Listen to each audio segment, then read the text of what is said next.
Hello everyone, welcome to the Ancient India crash course of Avlokan IAS for the UPSC Prelims 2025। Friends, आज हम बात करेंगे एक ऐसी सिविलाइजेशन के बारे में जो दुनिया की सबसे पुरानी और एडवांस्ड सिविलाइजेशंस में से एक थी, जिसका नाम है इंडस वैली सिविलाइजेशन, जिसे हम हड़प्पन सिविलाइजेशन के नाम से भी जानते हैं। सो फ्रेंड्स, ज़रा सोचिए कि 4500 साल पहले 4500 years ago there was a society, एक ऐसी सोसाइटी थी जहाँ पर परफेक्टली प्लान्ड सिटीज़ हुआ करती थी, जहाँ पर एडवांस्ड ड्रेनेज सिस्टम हुआ करता था, जहाँ पर दुनिया के अलग अलग हिस्सों से ट्रेड हुआ करता था। सो आज हम ऐसी ही एक सिविलाइजेशन के बारे में बात कर रहे हैं, लेकिन इस सिविलाइजेशन से लेकर कुछ बड़ी मिस्ट्रीज भी हैं।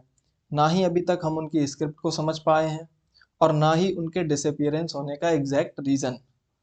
सो इस वीडियो में हम देखेंगे कि उनकी अर्बन प्लानिंग और किस तरीके से वो माइंड ब्लोइंग आर्किटेक्चर का यूज करते थे, हड़प्पन सील्स और उनकी स्क्रिप्ट के पीछे की मिस्ट्रीज क्या थी वो भी देखेंगे, और उनके डिक्लाइन होने के पीछे क्या मेजर थ्योरीज थी, इनके बारे में भी हम बात इस लेक्चर में करेंगे।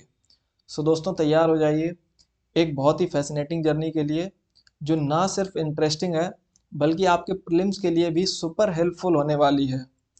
सो let's start with our lecture video. सबसे पहले हम इंट्रोडक्शन देखेंगे हड़प्पन सिविलाइजेशन के बारे में। अब हमें समझना पड़ेगा कि जो इंडस वैली सिविलाइजेशन है, it is also known as Harappan civilization, और हम इसको ब्रॉन्ज एज सिविलाइजेशन भी बोलते हैं। इसको ब्रॉन्ज एज सिविलाइजेशन भी बोला जाता है। Why is it known as bronze age civilization? क्योंकि यहाँ पर उस समय में सबसे ज़्यादा जो मेटल मिलता था दैट वाज ब्रॉन्ज। तो ब्रॉन्ज मेटल की वजह से यहाँ पर इस सिविलाइजेशन को हम ब्रॉन्ज एज सिविलाइजेशन भी बोलते हैं। हड़प्पन सिविलाइजेशन इसको इसलिए बोला जाता है because Harappa was the first sight which was excavated which was discovered. सबसे पहले जो डिस्कवर हुई और एक्सकेवेट हुई उसी साइट को हड़प्पा कहते हैं, और इसी के नाम से ही इस पूरी सिविलाइजेशन का नाम भी दिया गया। सो it was the first sight which was discovered in 1921, और जो कि प्रेजेंट डे कहाँ पर है? पाकिस्तान में है। रिमेंबर, जिस हड़प्पन सिविलाइजेशन की हम बात कर रहे हैं और जिस सिटी हड़प्पा की बात कर रहे हैं हम, it is not located in India at present. तो ये प्रेजेंटली कहाँ पर लोकेटेड है? At present it is located in Pakistan. ठीक है। So it was discovered in 1921, ये हमें ध्यान देना पड़ेगा। Civilization existed in proto historic age. अब देखो, ये हिस्ट्री की ना 3 एज होती हैं। History is divided into 3 ages. अब ये थोड़ा सा देख लेते हैं। So there is pre history, यहाँ पर एक होती है प्री हिस्ट्री, फिर एक होती है proto history, and then there is history. So there is fundamental difference between all the three, कि इनके बीच में कुछ फंडामेंटल डिफरेंसेस हैं, वो हमें समझने पड़ेंगे। Pre history is the age या वो टाइम पीरियड है जहां पर हमारे पास there is no script, no written evidence, कोई स्क्रिप्ट नहीं है, नो रिटन एविडेंस, कोई रिटन एविडेंस नहीं है अपने पास किसी भी चीज का। We only have archaeological sources. अपने पास जो भी है दैट इज आर्कियोलॉजिकल, जो भी हमारे पास सोर्सेस हमको मिलते हैं, एविडेंस मिलते हैं, बस वही है। इसको हम बोलते हैं प्री हिस्ट्री। अब इसका एग्जाम्पल क्या हो जाएगा? Stone age. तो स्टोन एज जो है ना, वो हमारा एग्जाम्पल हो जाएगा प्री हिस्ट्री का। Then it comes to proto history. Proto history में क्या है कि हमारे पास स्क्रिप्ट है, रिटन एविडेंसेस हैं, देर आर रिटन एविडेंसेस, वहाँ पर राइटिंग है, बट प्रॉब्लम क्या है कि हम अभी उसको समझ नहीं पाए, कुड नॉट डिसअपियर्ड। तो इसको अभी हमने डिसाइफर नहीं कर पाया, कुड नॉट डिसाइफर्ड।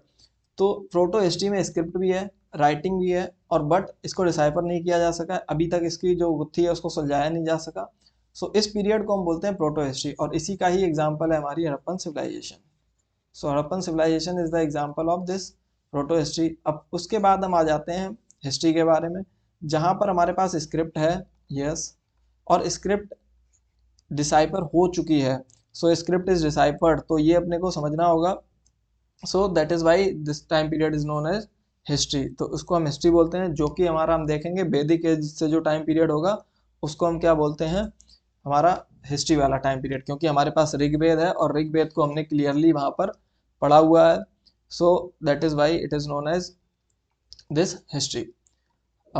ये हमें बेसिक डिफरेंस पता होना चाहिए प्री हिस्ट्री, प्रोटो हिस्ट्री और हिस्ट्री के बारे में, ठीक है।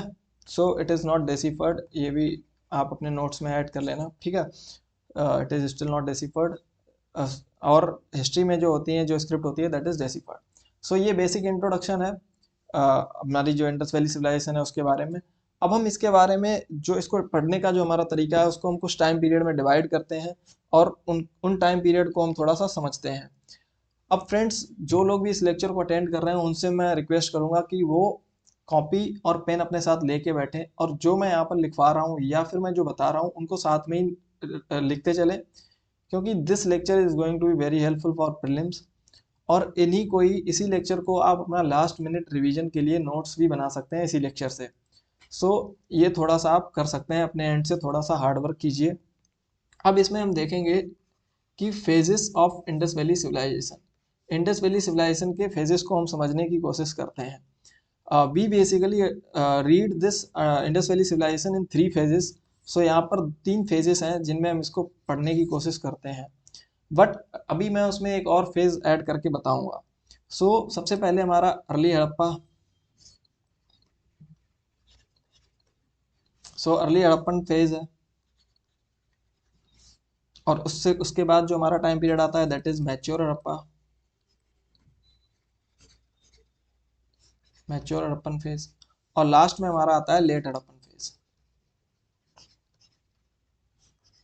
सो ये मेन 3 फेज हैं हमारे, जिनके थ्रू हम इस पूरी सिविलाइजेशन को समझने की कोशिश करते हैं। बट यहाँ पर इससे भी पहले एक फेज और है, उसको मैं थोड़ा सा यहाँ पर मेंशन कर देता हूँ, that is known as pre Harappan phase. इसके बारे में मैं ज़्यादा नहीं बताऊंगा, बट इसको थोड़ा सा समझ लो बस। प्री हड़प्पन फेज में क्या हो रहा है? प्री हड़प्पन फेज में बेसिकली ये जो टाइम पीरियड है that is around 7000 BCE to 3000 BCE, 3300 तक इसको मानते हैं BCE तक। So this is the time period of pre Harappan phase. अब इसमें क्या है जानना अपने लिए important, this is the time period जहाँ पर हमें एक्सकेवेशन से कुछ एविडेंसेस मिलते हैं हड़प्पन कल्चर के बारे में। और ये कहाँ पर, ये जो प्री हड़प्पन फेज है इसके हमें एविडेंसेस कहाँ से मिलते हैं? इसके एविडेंसेस हमको मिलते हैं ईस्टर्न बलोचिस्तान से, ईस्टर्न बलोचिस्तान से। और यहाँ पर एक जगह है जिसका नाम है मेहरगढ़, मेहरगढ़। यहाँ से हमें एविडेंसेस मिलते हैं किस चीज़ के? Earliest evidences of farming and herding. So ये हमें समझना पड़ेगा कि यहाँ से हमें अर्लीस्ट एविडेंसेस मिलते हैं किस चीज़ के? फार्मिंग के and herding, domestication of animals, उनको पालना, उनको चराना, इन सब चीज़ों के एविडेंसेस हमको मेहरगढ़ से मिलते हैं, ठीक है। साथ ही साथ, और ये कहाँ पर है? ये पूरा रीजन साउथ एशिया का रीजन है। इसके साथ ही हमें यहाँ से और क्या पता चलता है? यहाँ से हमको फर्स्ट एविडेंसेस मिलते हैं कॉटन कल्टीवेशन के।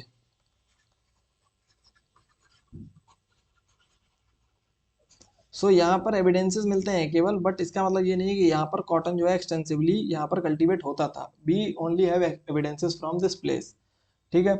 अब यहाँ पर हो क्या रहा है, जो सबसे इम्पोर्टेंट चीज़ यहाँ पर समझनी होगी, प्री हड़प्पन जो पीरियड है, ये जो फेज है, पूरे हड़प्पा का जो टाइम पीरियड है उससे पहले का जो टाइम पीरियड है उसमें हो क्या रहा है? यहाँ पर बेसिकली जो नोमैडिक पीपल थे, जो अभी तक घूम घूम के दूसरी जगहों पर रहा करते थे, एक जगह पर रहे, वहाँ पर कुछ जानवरों को चराया या फिर वहाँ से उन्होंने कुछ हंटिंग वगैरह की और उसके बाद वो रिलोकेट कर गए दूसरी जगह पर। बट अब यहाँ पर क्या हो रहा है? दे आर स्टार्टिंग सेटलिंग, यहाँ पर ये सेटलमेंट स्टार्ट हो रहा है। तो यहाँ पर अपने को देखने को मिल रहा है सेटल्ड एग्रीकल्चर। और ये सेटल हो क्यों रहे हैं? Because of the agriculture. यहाँ पर जो इन्होंने फार्मिंग शुरू की है उसकी वजह से ये सेटल होना शुरू हो गए हैं। सो यही कंटिन्यू होगा और यही जन्म देगा किसको? हमारे हड़प्पन कल्चर को या फिर हड़प्पन सिविलाइजेशन को, क्योंकि सेटलमेंट बहुत जरूरी है ना किसी भी सिविलाइजेशन के लिए। सो प्री हड़प्पन फेज में हमें देखने को मिलता है कि यहाँ पर सेटलमेंट्स स्टार्ट हो जाते हैं because of agriculture which created the favourable environment for a civilization to flourish. और उसी टाइम पीरियड में फिर आगे आने वाले समय में हमें देखने को मिलता है पूरी सिविलाइजेशन तैयार होती है, which is known as Indus valley civilization and also known as Harappan civilization. अब हम समझते हैं अपना जो अर्ली हड़प्पन फेज है उसको।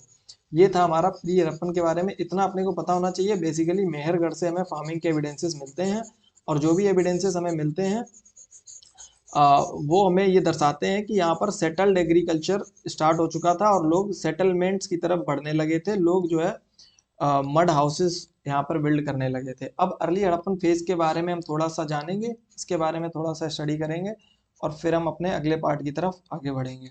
ठीक है। अब जो हमारा अर्ली हड़प्पा का जो टाइम पीरियड है उसको देखते हैं। अर्ली हड़प्पा के टाइम पीरियड में अगर आप देखोगे तो यहाँ पर रूडिमेंट्री टाउन प्लानिंग स्टार्ट हो चुकी है। क्यों? क्योंकि यहाँ पर मडी स्ट्रक्चर है, जो हाउसेस है ना they are of muddy, mud से यहाँ पर घर बनाए जा रहे हैं। ठीक है, चिकनी मिट्टी के और जो मिट्टी वगैरह है उससे कच्चे हाउसेस यहाँ पर बनाए जा रहे हैं। साथ में यहाँ पर जो एलिमेंट्री ट्रीट्स हमें मिलते हैं किस चीज़ के, क्राफ्ट्स वगैरह के, यहाँ पर क्राफ्ट वगैरह का काम स्टार्ट हो जाता है। बट वो बहुत प्री मैच्योर फेज में है, अभी बहुत ज़्यादा डेवलप नहीं हुआ है। बाकी हम देखेंगे कि आगे किस तरीके से ये सब मैच्योर हड़प्पा के टाइम पीरियड में हमें अच्छे से देखने को मिलेगा। बट यहाँ पर जो हमें मेन चीज़ देखने को मिल रही है दैट इज ट्रांजिशन। यहाँ पर हमें जो देखने को मिल रहा है that is transition. And transition from where?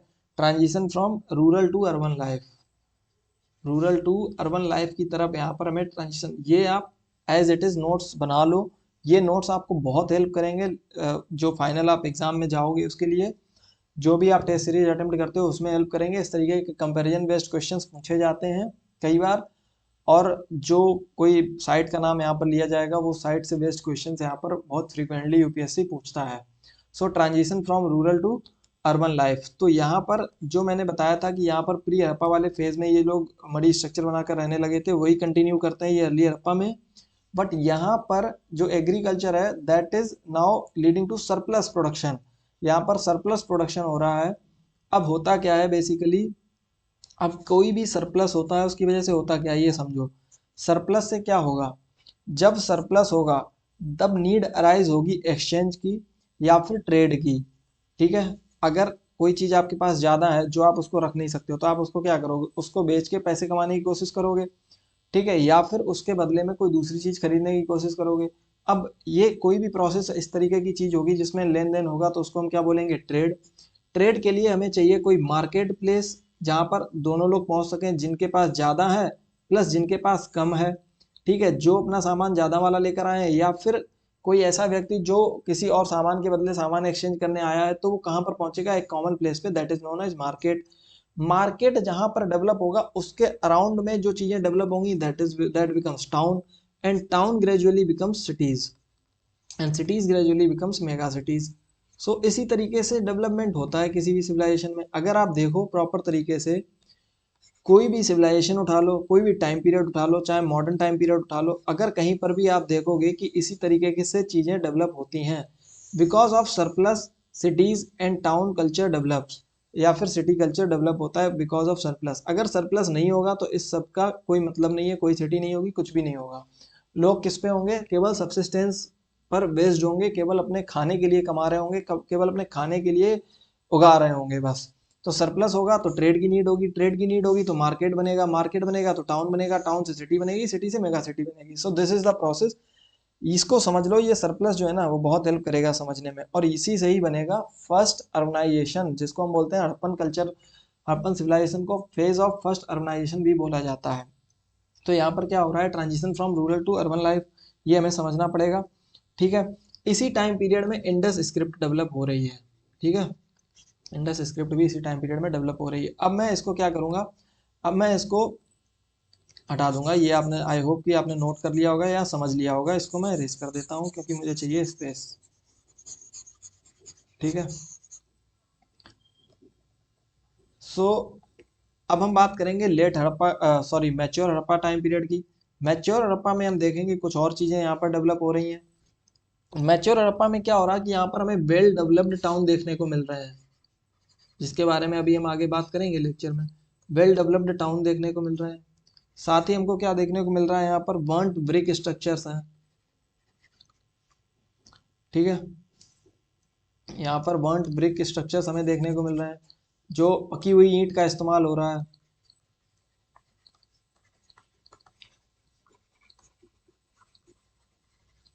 साथ ही आपको देखने को मिलेगा यहाँ पर ट्रेड देखने को मिलेगा, फॉरेन ट्रेड काफ़ी हो रहा है कई सारी लोकेशन से। ठीक है, इसके अलावा आप यहाँ पर देखोगे कई सारी साइट्स हैं जहाँ से हमें बहुत सारे आर्टिफैक्ट्स मिलते हैं, बहुत सारी यहाँ पर सील्स मिलती हैं, बहुत सारे एविडेंसेस मिलते हैं, कई सारी चीज़ों के आर्कियोलॉजिकल रिमेन्स मिलते हैं, सील्स मिलती हैं यहाँ पर, ठीक है, टेराकोटा के फिगरिन्स मिलते हैं, बीड्स मिलती हैं यहाँ पर, बहुत सारी चीज़ें यहाँ पर देखने को हमें मिलता है। साथ ही साथ हमें देखने को मिलता है यहाँ पर साउथवर्ड माइग्रेशन। तो साउथवर्ड माइग्रेशन अपने को देखने को मिलता है यहाँ पर, ठीक है। साउथ एशियन जो मॉनसून था वो अलाउ करता है लोगों को और ज़्यादा इंडस और उसकी जो ट्रिब्यूटरीज हैं उसके पास वाले एरियाज में रीलोकेट होने के लिए। सो यहाँ पर लोग इस इंडस और उसके ट्रिब्यूटरीज के आसपास यहाँ पर रहना शुरू कर देते हैं। सो ये अपने को पता होना चाहिए। लेट हड़प्पा में हमें क्या देखने को मिलता है? लेट हड़प्पा में हमें ग्रेजुअल डिके देखने को मिलता है पूरी सिविलाइजेशन का, और मेनली जो हमें देखने को मिलता है gradual decay that is of trade, ठीक है। ग्रेजुअल डिके ऑफ सिग्निफिकेंट जो अर्बन ट्रेड्स थे, या फिर ट्रेड का डिके होता है, ट्रेड की वजह से जो अर्बन ट्रेड्स थे उसका डिके देखने को मिलता है। अर्बन ट्रेड्स का डिके मतलब यहाँ पर डी अर्बनाइजेशन हो रहा है, लोग जो है ना अर्बन सोसाइटी से रूरल सोसाइटी की तरफ मूव हो रहे हैं, ठीक है। डी अर्बनाइजेशन होना शुरू हो जाता है और यही इसी फेज को हम बोलते हैं डिक्लाइन ऑफ हड़प्पा या लेट हड़प्पा का जो टाइम पीरियड। अर्बन ट्रेड्स का डिके यहाँ पर देखने को मिलता है और ट्रेड का डिके यहाँ पर हमें देखने को मिलता है। सो इतना हमें बेसिक्स पता होना चाहिए फेजेस के बारे में। सो देखो ये मैं बहुत डिटेल में इसलिए बता रहा हूँ क्योंकि अल्टीमेटली अगर मैं शॉर्ट में बता दूं तो कोई मतलब नहीं है। अगर एक बार अच्छे से आपने समझ लिया, भले ही लेक्चर थोड़ा लंबा हो गया बट आपका काम बहुत आसान हो जाएगा, पूरा लेक्चर अच्छे से थॉरोली प्रिपेयर हो जाएगा, नोट्स आप बना लोगे and that will help you in revision और लास्ट मिनट रिवीजन दोनों में ही। प्लस जो भी आप अपनी टेस्ट सीरीज वगैरह सॉल्व करोगे वहां से जो भी आपको पॉइंट्स मिलेंगे वो आप इन्हीं नोट्स में ऐड कर लेना, ठीक है। This all we now till now we have understood कि किस तरीके से फेजेस में हमने इसको समझा पूरे अर्ली हड़प्पा, मैच्योर हड़प्पा और लेट हड़प्पा। अभी मैंने इसके टाइम पीरियड के बारे में बात नहीं की है तो मैं इसका टाइम पीरियड भी बता देता हूँ। तो अर्ली हड़प्पा का जो टाइम पीरियड है ना यहाँ पर, तो जो यहाँ पर मैंने 3300 तक की बात कर ली थी, सो ये है 3300 टू जो हमारा टाइम पीरियड है दैट इज 2600 BC तक का जो टाइम पीरियड है that is of early Harappa. Mature Harappa का जो टाइम पीरियड है दैट इज ऑफ आप देखोगे 2600 टू 1900 BC। और यही हमारे लिए मेन है, हमारे जो पूरा सिलेबस का पार्ट है ना उसमें मेन जो क्वेश्चंस होंगे ना वो मैच्योर हड़प्पा वाले ही पार्ट से पूछे जाएंगे। दिस इज, इसको आपको अच्छे से पढ़ना है, this is more important for prelims. Late Harappa वाला जो टाइम पीरियड है वो हम देखेंगे कि 1900 से लेकर आपको देखने को मिल जाएगा 1300 BC तक का जो टाइम पीरियड होगा, इसको हम क्या बोलेंगे? लेट हड़प्पा और decline of Harappa. So exam point of view से क्या इंपॉर्टेंट होने वाला है? मैच्योर हड़प्पा। तो इसी के बारे में हम अभी ज़्यादा पढ़ेंगे थोड़ा सा, ठीक है। बहुत सारी साइट्स हैं, इंपॉर्टेंट साइट्स हैं जैसे कि हड़प्पा, इनके बारे में भी हम डिटेल में पढ़ेंगे, जैसे कि मोहनजोदाड़ो, जैसे कि आप देखोगे कालीबंगन या फिर धोलावीरा। इन साइट्स के बारे में भी हम डिटेल में पढ़ेंगे। इन साइट्स को भी आप लिस्ट डाउन कर लो क्योंकि ये इन्हीं साइट्स से मेनली क्वेश्चंस पूछे जाते हैं, इंपॉर्टेंट साइट्स हैं जैसे कि लोथल हो गया, वनावली हो गया, ठीक है। इसके अलावा आप देखोगे यहाँ पर एक साइट है सुतकन गेंडोर जो कि अफगानिस्तान में लोकेटेड है। तो इस तरीके से अपने को बहुत सारी चीज़ें पता चलती हैं इस पूरी सिविलाइजेशन के बारे में। इसी तरीके से जो आप देखोगे एक साइट है जिसका नाम है अमरी, इसी तरीके से साइट है रोपर। सो ये सारी साइट्स हैं जो हमारे लिए इम्पोर्टेंट है एग्ज़ाम के लिए, ठीक है। राखी गढ़ी। सो ये हमारी साइट्स हैं जिनको मैंने लिस्ट डाउन किया है, इन्हीं को ही अभी मैं पढ़ाऊंगा समझाऊंगा कि किस तरीके से इन साइट से हमें क्या क्या मिलता है। एक साइट है हमारी चान्हू दारो। सो ये इंपॉर्टेंट साइट्स हैं, मेनली 10 से 12 साइट्स हैं जो कि आपको याद करनी है। चलो अब थोड़ा सा मैं और टॉपिक को डिटेल में ले जाता हूँ, फिर इन साइट्स के बारे में भी हम डिस्कस करेंगे। ये आप नोट कर लो, important sites for the exam, कहीं भी अपने नोट्स में लिख लो। इन साइट्स को आप मैप एक लोगे, आपको होमवर्क में क्या करना है, एक मैप लेना है, मैप में इन सारी साइट्स को लोकेट करना है। लोकेट करके आप उस मैप में जो पीछे अगर ब्लैंक स्पेस हो तो उसी में इन साइट्स के बारे में दो दो पॉइंट्स ऐड कर लोगे, या फिर उसी मैप में अगर स्पेस हो, प्लेन मतलब क्लीन मैप हो तो आप उसमें वहीं पर ही ऐड कर सकते हो कि कौन सी साइट से हमें क्या मिलता है, ठीक है। चलो अब हम बात करेंगे इस पूरी सिविलाइजेशन के बारे में इन डिटेल। तो इसके सैलिएंट फीचर्स पे अब हम जाने वाले हैं, इसके फीचर्स को जानने वाले हैं, जिसमें हम डिस्कस करेंगे टाउन प्लानिंग की सबसे पहले। सो टाउन प्लानिंग में अपने को क्या देखने को मिलता है कि अब इसमें हम देखते हैं कि सोफिस्टिकेटेड और एडवांस्ड अर्बन कल्चर यहाँ पर डेवलप हो चुका है, जो कि क्यों हुआ है? Because of surplus, because of trade, because of market, market led to town and town led to town planning. जब टाउन की नीड हुई, पॉपुलेशन बढ़ी, सरप्लस की वजह से पॉपुलेशन बढ़ी, तो टाउन प्लानिंग स्टार्ट हो रही है। और टाउन प्लानिंग कैसी है? एडवांस्ड है, सोफिस्टिकेटेड है, क्योंकि बहुत ही यहाँ पर टेक्नोलॉजी का यूज किया गया है, बहुत ही यहाँ पर आर्किटेक्चर का अच्छे तरीके से यूज किया गया है, बहुत सी चीज़ों का ध्यान दिया गया है। So we call it sophisticated as well. ठीक है, अब यहाँ पर अपने को बहुत सारी चीज़ें पता चलती हैं कि जो स्ट्रीट्स हैं वो ग्रिड पैटर्न्स में क्रॉस करती हैं एक दूसरे को और 90 डिग्री एंगल बनाती हैं। इस तरीके से स्ट्रीट्स क्रॉस कर रही हैं। सो ये एक यूनिक फीचर है पूरी सिविलाइजेशन का, इस पूरी सिविलाइजेशन का, जो हमें और सिविलाइजेशन में देखने को नहीं मिलता है। अगर बात हो कि हड़प्पन सिविलाइजेशन में सबसे यूनिक क्या है, तो उसकी टाउन प्लानिंग और उसका drainage system, these are the most unique things which are not so well present in other civilizations in the contemporary period of Harappan civilization। की हड़प्पन civilization के टाइम पे जो और civilizations थी उसमें ये फीचर्स देखने को नहीं मिलते हैं, बट यहाँ पर देखने को मिलता है। और वेल प्लान ड्रेनेज सिस्टम, जिसका मैंने बताया, ड्रेनेज सिस्टम बेसिकली पानी का निकास, नालियाँ किस तरीके से बनी थी, कैसे पानी लोगों के घरों से बाहर जाकर एक कॉमन वाटर बॉडी में मिल जाता था। सो ये it was very much planned. So ये बहुत ही हमें अच्छे से देखने को मिलता है और उसके एविडेंसेस भी प्रॉपर्ली देखने को मिलते हैं। बिल्डिंग्स किसकी बनी हुई थी? मैच्योर हड़प्पा की बात हो रही। अब जो भी बात होगी वो मैच्योर हड़प्पा की होगी। बिल्डिंग्स कैसी बनी हुई थी? बर्न्ट ब्रिक्स की बनी हुई थी, पकी हुई ईंटों का इस्तेमाल हो रहा है। अब आर्किटेक्चर हमें देखने को मिलता है, कोई एक्सटेंसिव आर्किटेक्चर हमें बहुत ज़्यादा तो एविडेंसेस नहीं मिल सकते हैं, क्योंकि बहुत एक पुराना टाइम पीरियड हो चुका है, लगभग 5000 साल पुरानी चीज़ें हैं, 4500 साल पुराना पीरियड है। सो यहाँ से हमें जो एविडेंसेस मिलते हैं, कुछ कुछ मिलते हैं, जैसे कि ग्रेट बाथ, यहाँ पर स्ट्रीट्स के हमें एविडेंसेस मिले हैं, ग्रैनरीज मिली हैं, ग्रैनरीज साथ ही साथ वेल्स मिले हैं। इनके बारे में अभी मैं आगे और बात करूँगा, उससे पहले हम देखते हैं कि क्या क्या चीज़ें और हम यहाँ पर समझेंगे। अभी मैंने बताया यहाँ पर कि ब्रिक्स का यूज होता था, तो इससे एक बात पता चल गई कि यहाँ पर जो घर हैं they were not made of stone. Stone buildings were not present. ये आप नोट्स में लिख लो कहीं पर स्टार मार्क करके, stone buildings were not present. क्यों? क्योंकि इसी तरीके से यूपीएससी आपको पजल करता है या फिर आपको कंफ्यूज करने की कोशिश करता है कि वो वहां पर मेंशन करेगा कि buildings were made of stones, but we already know कि यहाँ पर बर्न्ट ब्रिक्स यूज हो रही थी, स्टोन्स नहीं यूज हो रहे थे। सो ये आप नोट कर लो, stone buildings were not present, important point for the prelims. ठीक है, साथ ही साथ यहाँ पर they laid great emphasis on the sanitation, great emphasis was laid on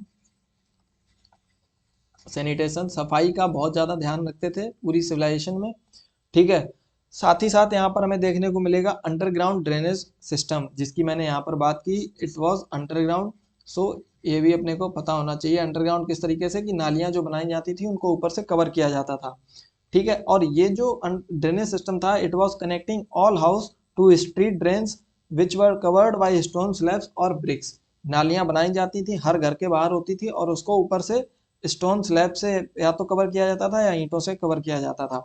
ठीक है, और ये हमें कहाँ से देखने को मिलता है? मोहनजोदड़ो से हमें देखने को मिलता है। और this system was very much impressive, कि बहुत हमें इम्प्रेस करता है कि किस तरीके से इतने पुराने टाइम पीरियड में वो लोग इतने अवेयर थे, इतनी जानकारी उनको थी कि किस तरीके से नालियों को बनाना है और किस तरीके से हमें उनको यूज करना है। ठीक है, ग्रेनरीज इंपॉर्टेंट पार्ट थी इस पूरी सिविलाइजेशन का। ग्रेनरीज बेसिकली क्या है? Granaries they were use to store the grains, grains को स्टोर करने के लिए यूज होती थी। जैसे अनाज जो उगाया जाता था उसको घरों में स्टोर करने के लिए बड़े बड़े स्टोर एक बनाया जाता था स्ट्रक्चर, जिसमें ये स्टोर करते थे। एक तरीके का आप देखोगे बड़े से मटके टाइप के होते थे जिनमें ये स्टोर करते थे, इसी को ही ग्रेनरी बोलते हैं।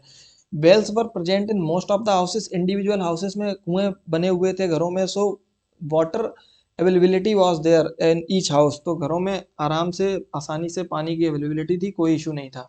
सो ये हम देख पा रहे हैं कि किस तरीके से उनका जो टाउन प्लानिंग थी वो बहुत ही एक्सटेंसिव थी, बहुत ही अच्छी थी। ठीक है, साथ ही साथ हम इनके टाउन प्लानिंग में और फीचर्स देखेंगे। इनकी जो टाउन प्लानिंग थी उसमें हमें देखने को मिलता है, मैं यहाँ पर थोड़ी सी स्पेस क्रिएट कर लेता हूँ। आई होप कि ये जो मैंने बताया आपने नोट किया होगा। अब इनकी जो टाउन प्लानिंग है इसमें और हमें क्या देखने को मिलता है, जो मैंने बताया कि बेल्स के बारे में पता चलता है। इसके साथ ही इनके घरों में टॉयलेट्स बनी हुई थी, ये बहुत ही इंपॉर्टेंट फीचर है कि इनके घरों में टॉयलेट्स हुआ करती थी। तो इंडिविजुअल हाउसेज में टॉयलेट्स हुआ करती थी, बेल्स यहाँ पर हुआ करते थे। सो ये फीचर्स जो है ना बड़े इंप्रेसिव हुआ करते थे, ठीक है।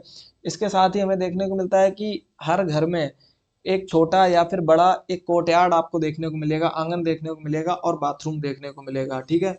सो यहाँ पर कोर्टयार्ड देखने को मिल जाएगा प्लस बाथरूम देखने को मिल जाएगा। सो आप समझ रहे होंगे कि कितने they were serious about sanitation and they were aware about all these things.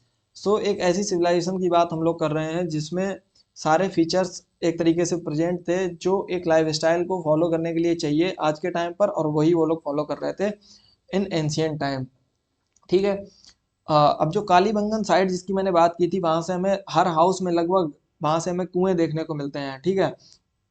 सो इस तरीके की चीजें अपने को देखने को मिलती हैं। लार्ज टैंक्स हमें देखने को मिलते हैं धौलावीरा से, जहां से हमें पता चलता है कि वाटर रिजर्वायर यूज होता था धौलावीरा, उसके बारे में अभी हम लोग पढ़ेंगे। और चलो थोड़ा सा ये टाउन प्लानिंग की बात होगी, हमने देखा किस तरीके से अर्बन कल्चर डेवलप था, किस तरीके से स्ट्रीट्स क्रॉस करती थी एक दूसरे को, किस तरीके से ड्रेनेज सिस्टम था, बर्न्ट ब्रिक का यूज होता था, स्टोन बिल्डिंग्स का यूज नहीं होता था, toilets were there, wells were there, courtyard was there, bathrooms were there and drainage system was well covered. So ये ध्यान देना है, और आर्किटेक्चर में हमें ये कुछ चीजें देखने को मिलती हैं और इनके बारे में अभी हम और डिटेल में पढ़ेंगे। चलो now look at the social structure of the social life of Harappan people. So social life में हमें क्या देखने को मिलता है कि there was a social division in the society, कि एक प्रॉपर सोशल डिवीजन देखने को मिलता है सोसाइटी में, ठीक है। अब इससे हमें क्या पता चलता है कि there were different class of people, there was no caste at the time, there was no caste. ये समझना कि अभी कोई कास्ट वास्ट यहाँ पर कोई प्रेजेंट नहीं है, ठीक है। There was a division in society and division was based upon the class, class based division was there in the society. अब इस क्लास बेस्ड डिवीजन में था क्या बेसिकली, तो यहाँ पर अपने को देखने को मिलता है कि यहाँ पर प्रीस्ट थे, पुजारी हुआ करते थे, ठीक है।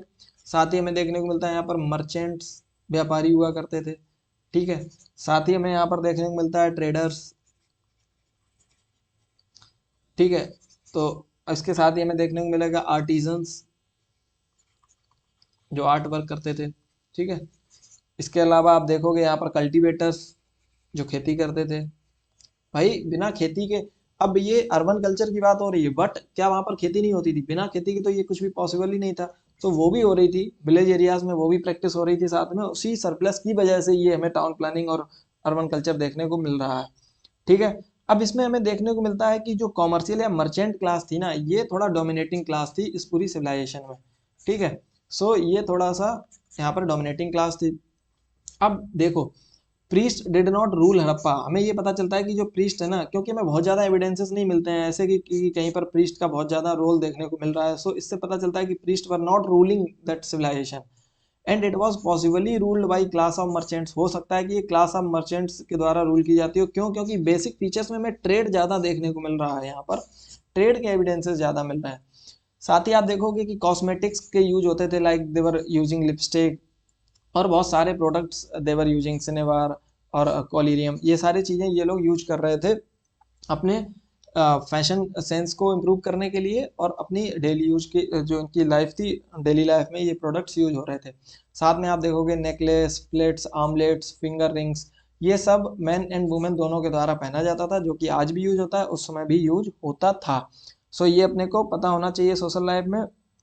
साथ ही हमें देखने को मिलता है कि जो हाउसेस थे ना, देवर ऑफ डिफरेंट साइजेस, कि यहाँ पर घरों में जो है ना थोड़ा डिफरेंस देखने को मिलता है कि एक सीटाडेल है और एक लोअर टाउन है, दो तरीके के स्ट्रक्चर हमें देखने को मिलते हैं, सीटाडेल और लोअर टाउन। सो अगर मैं इसको इस तरीके से बताऊं कि एक बड़ी सी सिविलाइजेशन है जो इस तरीके से बसी हुई है इतने एरिया में, तो यहाँ पर एक एरिया में जो घर बने हुए हैं ये काफ़ी हाइट पर बने हुए हैं, यहाँ पर हाइट पे बने हुए हैं, और बाकी बचे हुए एरिया में लोग इस तरीके से बसे हुए हैं और they are located in the low lying areas. So ये क्या हो गया, लोअर टाउन हो गया। सो यहाँ पर कॉमन मासेस रह रहे हैं, और यहाँ पर क्या हो गया, ये हो गया सीटाडेल, और जो कि इंपॉर्टेंट बिल्डिंग्स हुआ करती थी। मे भी हो सकता है कि कोई पॉलिटिकल अथॉरिटीज़ वहाँ पर रहती हो सकता कि कोई और बड़ी अथॉरिटीज़ वहाँ पर रहती हैं, उसके क्लियर हमारे पास रीजंस नहीं है, बट ये हमें पता है कि डिवीजन इस तरीके से था आर्किटेक्चर का, बिल्डिंग्स का, कि वहाँ पर सिटाडेल और लोअर हाउसेस में, लोअर टाउन्स में डिवाइडेड था सिटी को डिवाइड किया हुआ था। ठीक है, अब इसी में ही हम देख लेते हैं कि उनकी फूड हैबिट्स क्या थी। फूड में वो व्हीट खाते थे, जो गेहूं है उसको खाते थे, बार्ले, ठीक है, मिलेट्स खाते थे, rice was known to them, ठीक है, animal food was also eaten, meat was also part of their food. So ये बेसिक चीज़ें थी जो उनके फूड का पार्ट थी। इसके अलावा ड्रेस में आप देखोगे तो upper garments, lower garments they were using, ठीक है, garments were basically made up of cotton clothes they were using. ये सब आप नोट कर लो कहीं पर भी, ठीक है, जो भी आप नोट्स बना रहे हो ना उसमें ये जो मैं एक्स्ट्रा पॉइंट्स बता रहा हूँ ये नोट कर लो, ये सब आपको पूरा टॉपिक तैयार हो जाएगा एक ही बार में, ठीक है। इससे इसके बाहर आपको नहीं भागना है, इसके बाहर कुछ भी अगर चाहिए तो वो टेस्ट सीरीज को सॉल्व करो, वहां से कोई एक्स्ट्रा पॉइंट मिलता है तो उसको ऐड करो। पढ़ने के लिए आपको इससे ज्यादा एक्स्ट्रा पॉइंट नहीं चाहिए होगा, ठीक है। इसके अलावा they were using wool, they were using embroidery on clothes. So ये सारी चीज़ें यहाँ पर यूज हो रही हैं, डिफरेंट फैशंस यूज हो रही हैं, साथ में dressing they were using different dressing styles for their hairs, ठीक है। ऑर्नामेंट्स का यूज कर रहे हैं, बीड्स लोग पहन रहे हैं, men and women both are using beads. Cosmetics का यूज हो रहा है, ठीक है, वैनिटी केस यूज हो रहा है अपने जो सामान को रखने के लिए, जो श्रृंगार का सामान है उसको रखने के लिए, ठीक है। बहुत सारे अम्यूजमेंट यूज हो रहे हैं, डांसिंग गेम्स यूज कर रहे हैं, लाइक चेस यूज कर रहे हैं, टेराकोटा फिगरिंग्स को यूज किया जा रहा है, डाइस को यूज किया जा रहा है यहाँ पर, ठीक है। सो ये सारी चीज़ें हैं जो उनकी सोशल लाइफ को दर्शाता है कि it was a rich life, जिसमें वो बहुत सारी चीज़ों को अपनी लाइफ में इंक्लूड किए हुए थे। ऐसा नहीं था कि केवल ट्रेड या वही करते थे, they were using different things for their entertainment, they were are fashion sense, there was a food sense between in them. So this was all about social life of urban people. So ये अपने को पता होना चाहिए। Fishing and hunting was also their hobby. So ये अपने को पता होना चाहिए। गेम्स में एक बार लिख लो, chess was there, dice was there, terracotta figurines और dancing was part of their life. So ये सब चीज़ें थी वहाँ पर, ठीक है, इतना अपने को पता होना चाहिए। Now let us look towards the agriculture, की एग्रीकल्चर में वो कौन सी चीज़ें यूज करते थे। सो मोर फर्टाइल एंशियंट, जो एंशियंट इंडिया का जो टाइम पीरियड था, it was more fertile in ancient time comparative to today. उस समय की जमीन थी ज़्यादा फर्टाइल थी। सो यहाँ पर कोई हमें प्लोशेयर डिस्कवर नहीं होता था, प्रॉपर कोई डिस्कवर नहीं हुआ, बट फील्ड्स जो है ना उनका हमें पता चलता है कि ऐसा फील्ड के हमें एविडेंसेस मिलते हैं जहाँ से एग्रीकल्चर के एविडेंसेस हमें मिलते हैं प्रॉपर, ठीक है। और कोई हमारे पास प्रॉपर जो प्लो है उसका हमें एविडेंसेस नहीं मिलते हैं, बट टेराकोटा प्लो का एक हमें फिगर मिलता है, उसी से ही हम अंदाज़ा लगाते हैं कि उन्हें हल की जानकारी थी और प्रॉपर उसी से ही खेती किया करते थे। और most probably they were using wooden plough, because अब यहाँ पर एक चीज़ आ जाती है, वर दे यूजिंग आयरन्स, तो आयरन का यूज नहीं हो रहा था, they were not aware of iron, कोई आयरन नहीं था पूरी सिविलाइजेशन में, ठीक है। आयरन के बारे में हड़प्पन सिविलाइजेशन का कोई भी उस समय कोई अवेयरनेस नहीं थी, कोई जानकारी नहीं, iron was not discovered to them. So इस पे क्वेश्चन भी आ चुका है प्रीलिम्स में, दोबारा रिपीट हो सकता है, बिल्कुल ये समझ लो कि आयरन के बारे में उन्हें कुछ भी नहीं पता था, ठीक है। सो ये अपने को पता होना चाहिए, इसलिए मैं यहाँ पर बोल रहा हूँ देवर यूजिंग वुडन प्लोशेयर।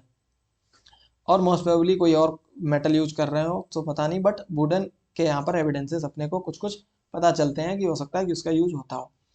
अब यहाँ पर कौन से ये अनाज यूज उगाते थे, गेहूं, बार्ले, राई, पीज, सीसम, मस्टर्ड और राइस, ये जो मैंने अभी बताया। और ये भी आप नोट कर लो कि यहाँ से भी क्वेश्चन आ सकता है कि वो ऐसी चीज दे सकते हैं आपको जिसके बारे में यहाँ पर मेंशन नहीं हुआ है, और वहां से भी क्वेश्चन आ सकता है। Like maize was not known to them, मक्के के बारे में वो नहीं खेती करते थे, उन्हें नहीं पता था उस समय, ठीक है। सो ये अपने को पता होना चाहिए। और millet was more popular among them, millet they were using, जो कि हमें कई साइट से उसके एविडेंसेस भी मिलते हैं, ठीक है। सो एग्रीकल्चर में, और देवर द अर्लीस्ट पीपल, ये थोड़ा सा लिख लो, they were the earliest people to produce cotton. अगर क्वेश्चन आ जाए कि they were earliest people to produce cotton, so बिल्कुल टिक मार देना आंख बंद करके कि yes it is correct. So यही सबसे पहले लोग थे जो कॉटन को यूज करते थे। Though we have evidences from Mehrgarh, Mehrgarh से एविडेंसेस हैं, but these were the people who were growing cotton on extensive scale. So ये ग्रो करने वाले अर्लीस्ट पीपल हैं जिनका हमारे पास एविडेंस है। सो हम इन्हीं को ही कंसीडर करते हैं, जो कि मैंने अर्ली हड़प्पन पीरियड में बताया था। बट मैच्योर हड़प्पा में ही ये जो लोग हैं ये सबसे पहले कॉटन को सबसे एक्सटेंसिव स्केल पे यूज कर रहे हैं। सो ये अपने को ध्यान रखना है थोड़ा सा, ठीक है। स्पेशल अरेंजमेंट्स किए जाते थे ग्रेन को स्टोर करने के लिए, जैसा कि मैंने बताया देयर वर ग्रेनरीज, ठीक है। इसके अलावा आप देखोगे टेराकोटा स्कल्पचर्स बनाए जाते थे। अब यहाँ पर आप देखोगे कि wool was not only known to the people but was part of prime cultural importance. तो अगर आप देखोगे जो बुल है उसको वो खेती में भी मोस्ट प्रोबेबली यूज करते थे, साथ ही साथ उसके बारे में बहुत सारा कल्चरल इंपॉर्टेंस होगा, क्योंकि बहुत सारी सील्स हैं जिसपे हमें बुल देखने को मिलता है, बहुत सारी टेराकोटा सील्स पे हमें बुल देखने को मिलता है। So that's how we come to the conclusion कि बुल जो है उनके लिए कुछ कल्चरल इंपॉर्टेंस भी रखता था, ठीक है। जो ऑक्सन है that was used for ploughing and ये सारी चीजें हैं और उनके कल्चर का पार्ट भी हुआ करता था, ठीक है। So irrigation was probably required for the agriculture, irrigation भी यूज होता था। Mainly they were dependent on the rainfall, या फिर रिवर का जो पानी होता था उस पर डिपेंडेंट थे। बट हमें कैनाल का एविडेंस मिलता है, ये अभी मैं बताऊंगा जब हम बात करेंगे। ट्रेसेस ऑफ कैनाल हमें देखने को मिलता है, कहाँ से देखने को मिलता है, शोरतुगई एक साइट है, शोरतुगई एक साइट है अफगानिस्तान में। अफगानिस्तान में शोरतुगई एक साइट है, यहाँ से हमें देखने को मिलता है जो कैनाल के ट्रेसेस देखने को मिलते हैं, यहीं से ही हमें एक एविडेंस केवल देखने को मिलता है। और यहाँ पर मैंने बताया था ये सुटकॉन गेंडोर कि यहाँ पर इसको मैंने बोल दिया था ये अफगानिस्तान में, it is not in Afghanistan, it is in Pakistan, it is in Pakistan. But Shortugai जो है ना दैट इज़ इन अफगानिस्तान, और वहाँ से ही हमें कैनाल के एविडेंसेस मिलते हैं, ठीक है। सो ये अपने को ध्यान देना है। चलो नेक्स्ट हम देखते हैं कि किन एनिमल्स को ये लोग डोमेस्टिकेट करते थे, क्या क्या एनिमल्स ये लोग यूज करते थे। जैसा मैंने बताया oxen, humped bull was favoured, buffaloes were there, goat was there, sheep was there, pig was there, dog was domesticated, cat was domesticated, cat dog को पालते थे ये ऐसे। अब यहाँ पर देखो कहीं पर भी यहाँ पर जो हॉर्सेस है ना, इट इज इसके एक रिमेन्स मिलते हैं हमें सुरकोतड़ा से, एक साइट है जहाँ से हमें कुछ बोन्स मिलती हैं, but they are not concluded कि ये हॉर्सेस की बोन्स हैं। So though we UPSC has accepted that कि there was no horse present in Harappan civilization. So question आ चुका है and the UPSC has not accepted कि there was evidences of horse. So हमें यही मानना है कि वहां पर हॉर्स प्रेजेंट नहीं था, हॉर्स वॉज नॉट प्रेजेंट, यही लिख लो। अगर क्वेश्चन आ जाए तो आपको भी यही मान के चलना है कि हॉर्स वॉज नॉट प्रेजेंट, कुछ भी हो जाए horse was not present because UPSC has not accepted, क्योंकि जो रिमेन्स मिले हैं दे आर नॉट कंक्लूडेड कि वो हॉर्स के ही हैं या किसी दूसरे सिमिलर एनिमल के हैं, लाइक कोई एसिस के हो सकते हैं, हो सकता है कोई गधा या खच्चर टाइप का कोई एनिमल हो उसके हो सकते हैं। बट वो हॉर्सेस के एविडेंसेस नहीं माने गए हैं, क्योंकि कहीं और से हमें कोई दूसरे एविडेंसेस नहीं मिलते हैं प्रॉपर जो हमें ये बता सके कि वहां पर हॉर्स प्रेजेंट था। सो हॉर्स वाज नॉट प्रेजेंट। तो मैंने अभी कुछ एक्सेप्शंस बताए कि आयरन वाज नॉट देयर, ये लिख लो नोट्स में, आयरन वाज नॉट देयर, मेज वाज नॉट देयर, मक्का नहीं थी वहां पर, साथ ही साथ आप देखोगे कि हॉर्स वाज नॉट देयर। सो इन ये तीन चीजें वहां पर प्रेजेंट नहीं थी, ये तीनों ही एक्सेप्शंस हैं और यहाँ से ही क्वेश्चन पूछे जाते हैं, ठीक है। एक्सेप्शन से ही क्वेश्चंस बनते हैं, यहीं से स्टेटमेंट्स बनते हैं। सो वेल नोन एनिमल्स कौन थे, एलिफेंट था, डोमेस्टिकेटेड और गुजरात राइनोसरस, ये सब इनके बारे में ये जानकारी थी इनको, ठीक है। चलो चलो ये तो हो गई एनिमल की बात, आगे देखते हैं। टेक्नोलॉजी एंड क्राफ्ट की अगर हम बात करें तो यहाँ पर इनके पास ब्रॉन्ज जो है वो मेटल था। अब ब्रॉन्ज जो है वो टिन और कॉपर को मिला के बनता था, दैट मीन्स कि they had knowledge of metallurgy, metallurgy की नॉलेज थी उनको, ठीक है। सो यहाँ पर आप देखोगे कि ये लोग ब्रॉन्ज एज में किसको यूज कर रहे हैं, टिन और कॉपर को यूज कर रहे हैं, और ब्रॉन्ज बन रहा है टिन और कॉपर को मिला के, that means they were well aware about this technology. Copper जो है वो खेतरी माइन से ऑब्टेन होता था, मिलता था कहाँ से, राजस्थान में जो खेतरी माइन है वहां से कॉपर मिलता था। So copper was known to them. Various tools जो ये वेपन्स बनाते थे वो किससे बनाते थे, जो इनके टूल्स यूज करते थे देवर एक्सेस, सॉज, नाइफ्स एंड स्पीयर्स, ये सारे जो टूल्स यूज करते थे देवर ऑफ कॉपर या फिर ब्रॉन्ज, यही मेटल थे जिनको ये यूज करते थे, एंड ना कि iron, no iron was used. Brick laying was an important craft, ठीक है। सो मेनली क्या यूज करते थे ये लोग, ईंटों को ही यूज करते थे। और साथ में ऑल्सो प्रैक्टिस बोट मेकिंग, नाव बनाते थे ये सब करते थे। वुडन बोट्स बनाई जाती थी। Goldsmiths made jewellery of silver gold precious stones, तो that means they were these metals and these were precious metals were known to them like gold silver and stones. जो precious stones होते थे जो कि हमें सी या फिर river से मिलते थे, they were also known to them, ठीक है। Potters wheel was in full use, pottery में व्हील यूज करते थे ये लोग। पेंटेड पॉटरी यूज करते थे जिसको हम बोलते हैं red and black pottery, red and black pottery use होती थी। रेड एंड ब्लैक वेयर भी बोलते हैं इसको, ठीक है। ब्लैक बैकग्राउंड के ऊपर रेड कलर को यूज करना, इस तरीके की ये पॉटरी यूज करते थे, रेड एंड ब्लैक वेयर। सो ये पॉटरी यूज होती थी, जो ये लोग पॉटरीज मटकी वगैरह बनाते थे उन पे ये कलर यूज करते थे। सो टेक्नोलॉजी में यही सब चीज़ें हैं जो कि हमें पता होनी चाहिए। मेटलर्जी के बारे में देवर अवेयर। सो ये सारी चीज़ें हैं जो हमें हड़प्पन सिविलाइजेशन के बारे में पता होनी चाहिए। ट्रेड एंड कॉमर्स की अगर हम बात करें, so there was an importance of trade, और हमें एविडेंसेस भी मिलते हैं। क्यों? क्योंकि ग्रेनरीज थी, सील्स और स्क्रिप्ट से हमें एविडेंसेस मिलते हैं। There were evidences of weights and measures, जो सील्स मिलती हैं वही हमें बताती हैं कि weights and measures were used. So weights and measures basically क्यों यूज होते हैं, क्यों यूज होंगे weights and measures? Mainly for the purpose of exchange. अगर हमें किसी को कुछ देना है और उसके बदले में सिमिलर क्वांटिटी में कोई दूसरी चीज लेनी है, तो हमें क्या यूज करना पड़ेगा? वेट्स एंड मेजर्स का यूज करना पड़ेगा। So they were known to weights and measures.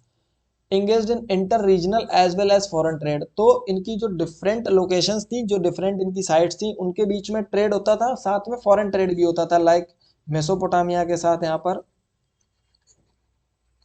Trade हमें देखने को मिलता है बहुत ज़्यादा, ठीक है। मेसोपोटामिया के साथ ट्रेड देखने को मिलता है। डिफरेंट डिफरेंट लोकेशंस में ये ट्रेड करते थे।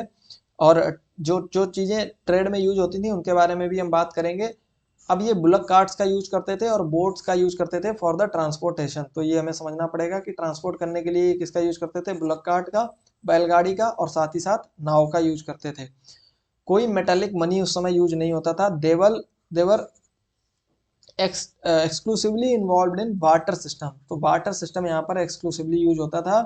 कोई यहाँ पर मेटल मनी नहीं था, कोई मनी था ही नहीं एक्चुअली, बार्टर सिस्टम था। बार्टर सिस्टम में क्या होता है कि आप कोई एक चीज़ दे रहे हो, उसके बदले में कोई दूसरी चीज़ ले रहे हो। किसी ने किसी को गेहूं दिया, उसके बदले में राइस ले लिया। So this was the system of trade between them. But इसके लिए वो वेट्स एंड मेजर्स का यूज करते थे और अकाउंट्स भी रखते थे, ठीक है। और इम्पोर्टेड आइटम्स कौन से थे? डिफरेंट डिफरेंट लोकेशन से ये कौन से आइटम्स इंपोर्ट करते थे? लाइक गोल्ड हो गया, कॉपर हो गया, टेन हो गया, जेड, टर्कवाइज, स्टेटाइट और बिटुमेन, लेड। ये सारे आइटम्स थे जो ये लोग क्या करते थे? इंपोर्ट करते थे।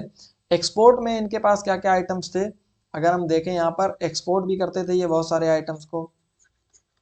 सो ये क्या क्या एक्सपोर्ट करेंगे यहाँ पर? एग्रीकल्चरल प्रोडक्ट्स हो गए, लाइक व्हीट हो गई, यहाँ पर बार्ले हो गया, व्हीट है, बार्ले है, पीज है, ऑयल सीड्स है, ठीक है। फिनिश्ड प्रोडक्ट्स हो गए, लाइक कॉटन हो गया, यहाँ पर कॉटन गुड्स हो गए। ये सब एक्सपोर्ट करते थे इन डिफरेंट लोकेशन।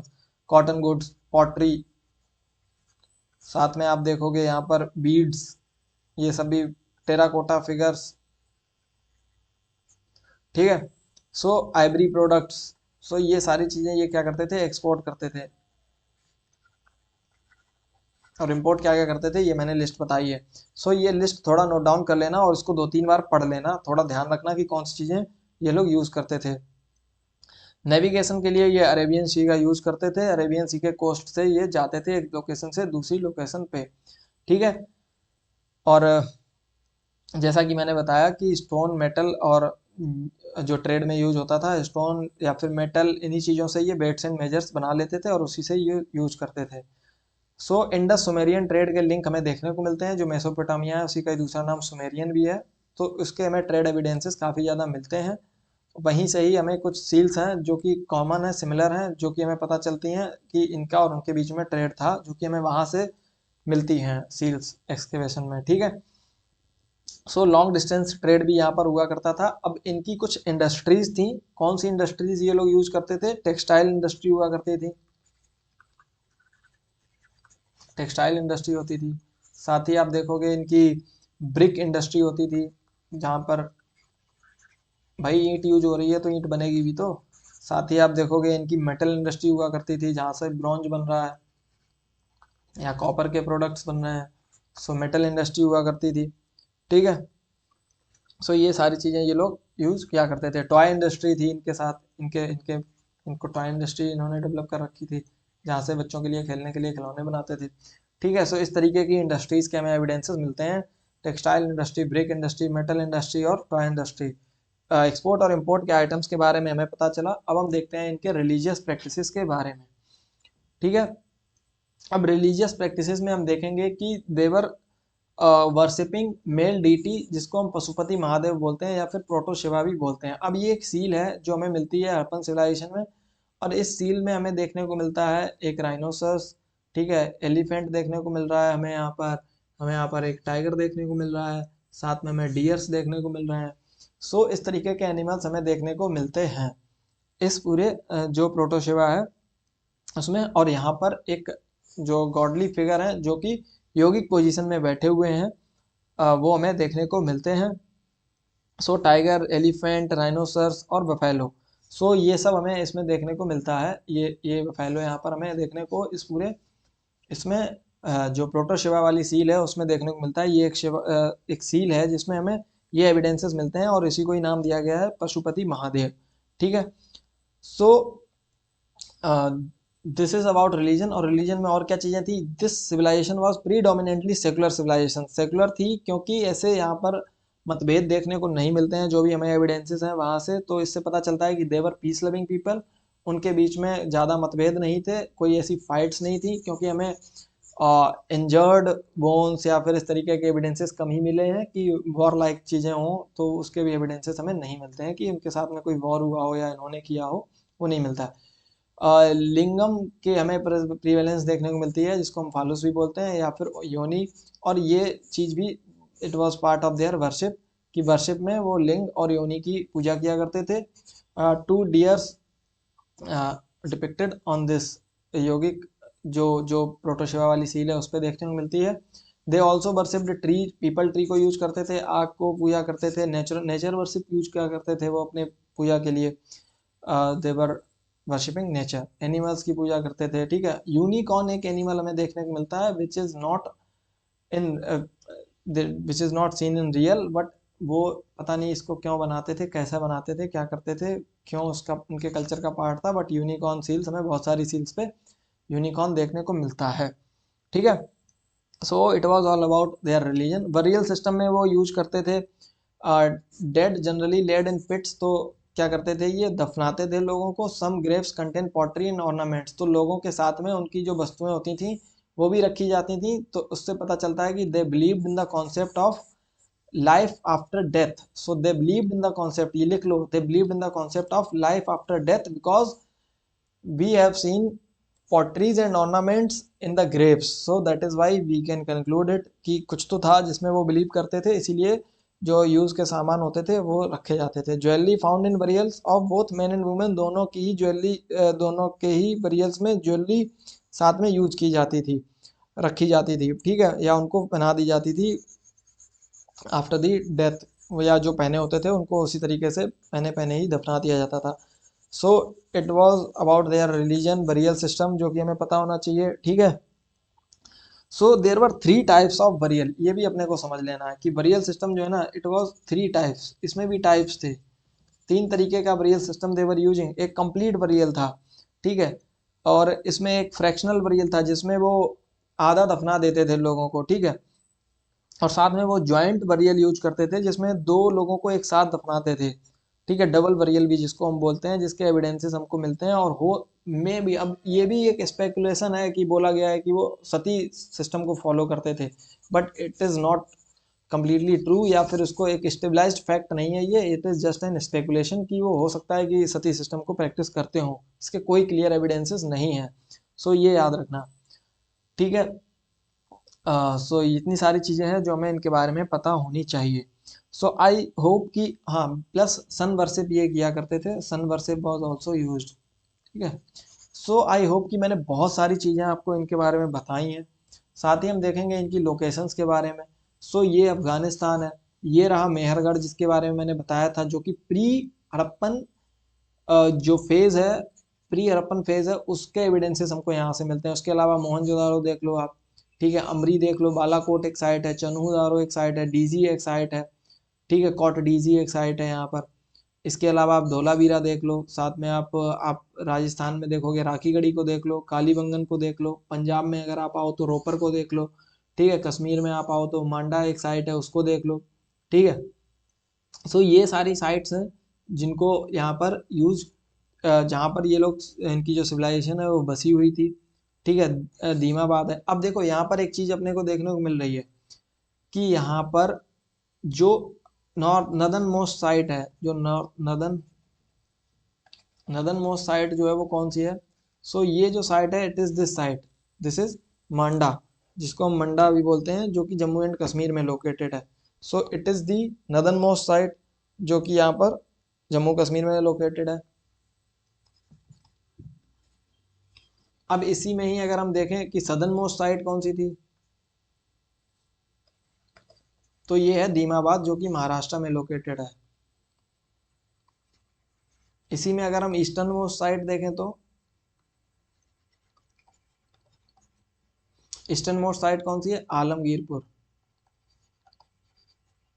चलो, अब क्वेश्चन आपके लिए है कि which was the western most, थोड़ा सा होमवर्क करो और कमेंट में बताओ which was the western most site of Harappan civilization. ये क्वेश्चन है और ये कमेंट में सभी लोग बताएंगे और अपने नोट्स में इंक्लूड करेंगे कि which was the western most site of Indus valley civilisation.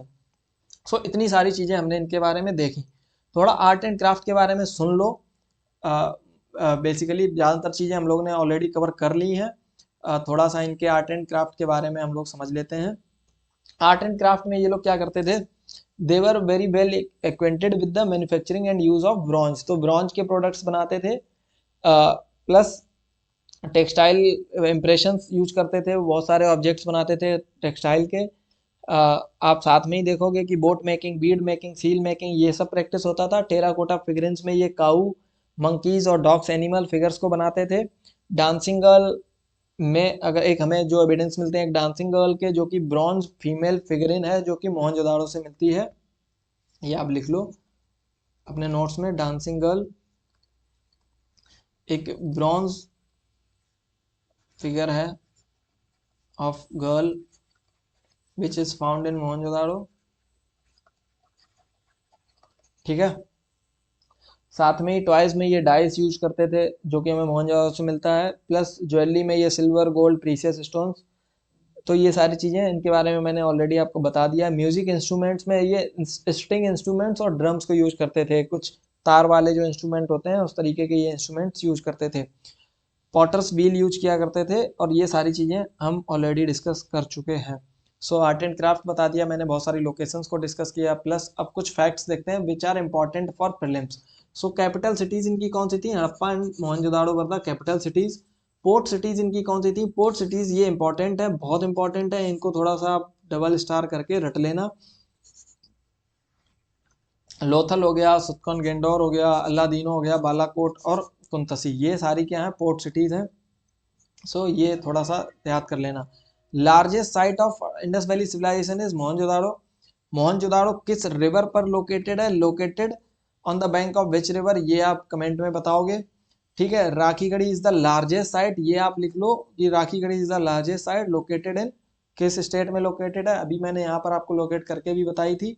Rakhigarhi is located in this, कहाँ पर? राजस्थान में, ठीक है। कहाँ पर लोकेटेड है राखीगढ़ी? सो कमेंट में बताओ राखीगढ़ी की लोकेशन।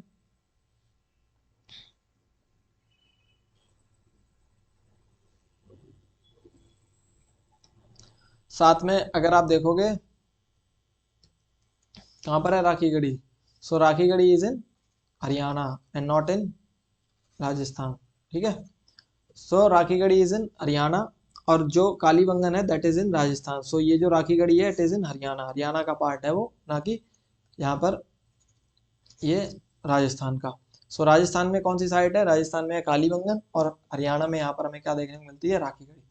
ओल्डेस्ट स्क्रिप्ट है जो कि हमें देखने को मिलती है पूरे सब कॉन्टिनेंट से, सबसे पुरानी स्क्रिप्ट है, दैट इज हड़प्पन स्क्रिप्ट, जो कि अभी तक डेसिफर नहीं हुई है। एक ये टेक्निक यूज करते थे लिखने की जिसको हम बोलते हैं वॉस्ट्रोफेडॉन टेक्निक। वेस्ट्रोफेडॉन टेक्निक में क्या होता था कि ये writing from right to left, ठीक है। सो ये जो पहली लाइन लिखते थे वो राइट टू लेफ्ट लिखते थे, इस तरीके से राइट टू लेफ्ट लिखेंगे and then from left to right. So उसके बाद में ये जो नेक्स्ट लाइन लिखेंगे वो फिर इस तरीके से लिखेंगे, इस तरीके से ये लिखते थे। पहले राइट टू लेफ्ट लिखेंगे और फिर left to right, left to right. और अभी हम क्या करते थे, अभी हम लेफ्ट टू राइट ही लिखते हैं, हिंदी हो या फिर इंग्लिश हो, दोनों ही स्क्रिप्ट को, देवनागरी हो या फिर रोमन स्क्रिप्ट हो, तो दोनों को ही हम किस में लिखते हैं, लेफ्ट टू राइट में लिखते हैं, इस तरीके से लिखते हैं। और यहाँ पर इनका क्या था, जो पहली लाइन ये लिखते थे स्टार्ट कहाँ से करते थे ये लोग, राइट टू लेफ्ट। तो ये थी वेस्ट्रोफेडॉन टेक्निक, ये यूज करते थे फॉर राइटिंग। सो ये प्रीलिम्स के लिए कुछ इंपॉर्टेंट फैक्ट्स हैं।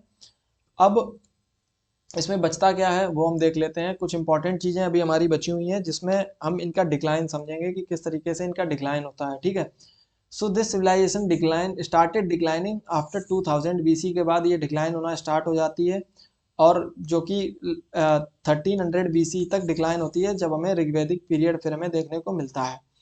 Cause of decline formally stabilize नहीं हुए हैं, इस पर क्वेश्चन आने के चांसेस बहुत बहुत कम है। क्यों? क्योंकि डिक्लाइन इज अ डिबेट, और debate is not asked in the prelims. Debate जो है प्रीलिम्स में पूछी नहीं जाती है, सो इसके चांसेस कम है। बट आप कमेंट में बताओ कि आपको क्या लगता है कि हड़प्पन सिविलाइजेशन क्यों डिक्लाइन हुई, what was the main reason, main cause आपके अकॉर्डिंग क्या है। हिस्टोरियंस के अकॉर्डिंग जो वो बोलते हैं कि अब एक थ्योरी बोलती है कि जो आर्यन इन्वेजन था, दैट वाज द रीजन, कि यहाँ पर आर्यंस ने आके इन्वेड किया और लोगों को मारा, इसकी वजह से ये सिविलाइजेशन डिक्लाइन हुई। बट इसके जो हमें एक्चुअल एविडेंसेस जो हैं वो इन्वेजन के मिलते हैं नहीं, कि इनको इन्वेड किया गया हो, मारा गया हो, उसके एविडेंसेस मिलते नहीं है। So this theory was rejected. साथ ही साथ नेचुरल फैक्टर्स को माना गया है यहाँ पर डिक्लाइन का कारण। कुछ नेचुरल फैक्टर्स में हम मानते हैं कि कुछ जैसे कि क्लाइमेट चेंज एक रीजन माना जाता है, कि क्लाइमेट चेंज हुआ और वो सस्टेन नहीं कर पाए, इसको एक रीजन माना जाता है। कुछ मानते हैं कि टेक्टोनिक डिस्टरबेंस हुआ, टेक्टोनिक डिस्टरबेंस को यहाँ पर रीजन माना गया, ठीक है। टेक्टोनिक शिफ्ट हुआ और जिसकी वजह से, और अर्थक्वेक, मैसिव अर्थक्वेक आया, और जिसकी वजह से क्या हुआ कि ये कई सारे लोग मर गए और उनका जो पूरा ट्रेड और सिटीज थी वो यहाँ पर डिस्टेबलाइज हो गई या फिर डिमोलिश हो गई, ठीक है। और या फिर रिवर्स जो है उन्होंने अपना पैटर्न चेंज किया और वो सूख गई धीरे धीरे, और जिसकी वजह से ये लोग जो है इन्हें पलायन करना पड़ा, और कुछ लोग उसमें से बहुत सारे लोग मर गए और जो बचे थे वो दूसरी लोकेशंस में शिफ्ट हो गए, ठीक है। इसमें रेनफॉल के पैटर्न को रीजन माना जाता है। So there are various theories, बहुत सारी थ्योरीज हैं, आप उसमें मत जाओ। बट आप ये बताओ कि इनमें से आपको क्या लगता है कि कौन सा मोस्ट पॉसिबल रीजन हो सकता है, ये आप कमेंट में बताओगे कि क्यों इनका डिक्लाइन होता है। अब मोस्ट एक्सेप्टेड रीजन जो है that is the ecological imbalance, कि वहाँ पर इकोलॉजिकल इम्बैलेंस पैदा हुआ, जो लोगों की लाइफ थी वो डिस्टर्ब हुई, और जिसकी वजह से कुछ डेथ्स हुई या लोग मूव करे, माइग्रेशन हुआ, जिसकी वजह से ये जो सिविलाइजेशन है वो धीरे धीरे डिक्लाइन होगी, ठीक है।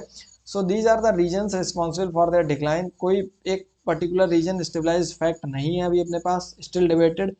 सो जब भी कभी ये होगा तब आपको पता चल जाएगा, न्यूज में आ जाएगा कि क्यों भाई, ये बहुत बड़ी मिस्ट्री है जो सॉल्व होगी, तो सबको पता चलेगा, ठीक है।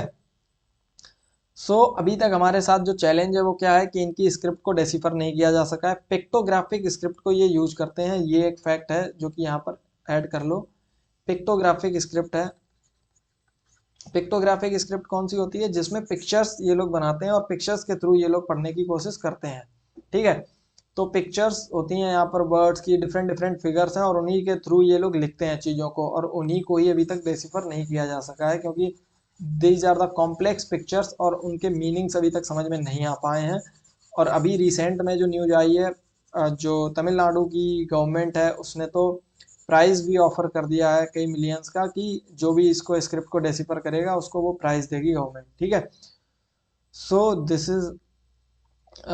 Is all about this lecture. अभी इसमें कुछ चीज़ें जो बची हुई हैं वो हम देख लेते हैं, जो हमारे लास्ट पार्ट है जिसमें हम साइट्स के बारे में थोड़ा सा बेसिक समझेंगे कि किस साइट से हमें क्या मिलता है, जो कि मैंने ऑलरेडी यहाँ पर मेंशन किया हुआ है।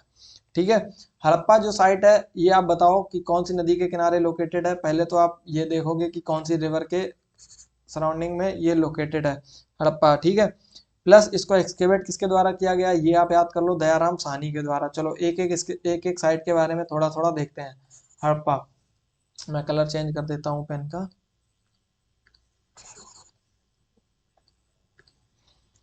पहला हम देख रहे हैं यहाँ पर हड़प्पा, और हड़प्पा में हम देखते हैं कि कौन सी रिवर है जिसके बैंक पे ये लोकेटेड है वो बताओ। एक्सकेवेट किसके द्वारा किया गया है इसको, ये आपको जानना है। ठीक है, साथ ही आपको ये जानना है कि इम्पोर्टेंट क्या क्या हमें यहाँ से मिलता है, इंपॉर्टेंट फिगरेंस। ये जो रिवर है वो अपने को पता होनी चाहिए कि इट इज़ नॉट इंडस, क्योंकि इंडस वैली सिविलाइजेशन है तो ये बहुत कंफ्यूज करता है। इंडस रिवर, सॉरी मैंने यहाँ पर रिवर ही लिख दिया, इंडस रिवर नहीं है। ये जो रिवर है उसका नाम है रवि। रवि नदी के किनारे जो हड़प्पा है वो लोकेटेड है। ठीक है, पंजाब में रवि नदी के किनारे लोकेटेड है। Excavated by whom, it was excavated by Dayaram Sahni, Dayaram Sahni.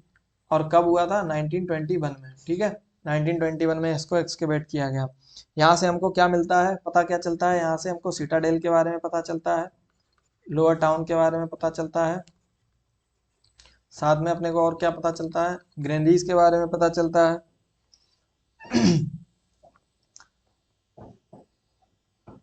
अब यहाँ से हमें एक चीज मिलती है जो कि है naked bust of male priest. अब एक हमें फिगर मिलता है, ये आप गूगल करना कि एक मेल प्रीस्ट जैसा एक फिगर है जिसकी दाढ़ी है, जो कि आधी टूटी हुई स्टेचू है, जो कि कपड़े नहीं पहने हुआ है अपने ऊपर के बदन पे, अपने अपर पार्ट ऑफ बॉडी में वो कपड़े नहीं पहने हुआ है। उसकी हमें फिगर मिलती है। इट वाज एज्यूम्ड कि वो एक प्रीस्ट जैसा फिगर है, तो उसको प्रीस्ट एज्यूम किया गया है। ये अपने को यहाँ से मिलता है। ग्रेनरीज यहाँ से मिलती हैं, जहाँ पर जो है ग्रेन स्टोर होता था। फिर यहाँ से ग्रिड प्लांट सिटी पता चलती है हमको, it was also a plant city. ये सारी चीज़ें हमें यहाँ से पता चलती हैं। ये आप डाइस यहाँ से मिलता है, ये आप नोट कर लो, ये इंपॉर्टेंट है, यहाँ से भी क्वेश्चंस फ्रेम हो सकते हैं। This is all about Harappa जो साइट थी उसके बारे में। And it is also a UNESCO world heritage site, it is also a UNESCO world heritage site. World heritage site, कब इसको वर्ल्ड हेरिटेज साइट इंक्लूड किया गया, 1980।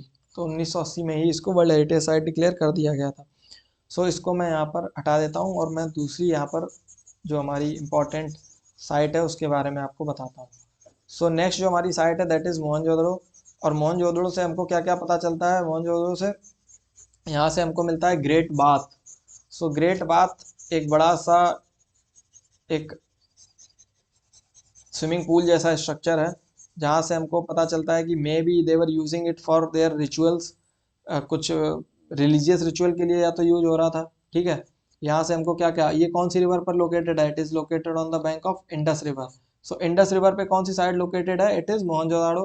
किसके द्वारा एक्सकेवेट किया गया है, आर डी बनर्जी के द्वारा। ये दो नाम बस याद कर लो, दयाराम साहनी और आर डी बनर्जी, बाकी किसी के नाम याद नहीं रखने हैं, क्योंकि ये दो इंपॉर्टेंट साइट है, इनके दोनों के नाम पता होने चाहिए।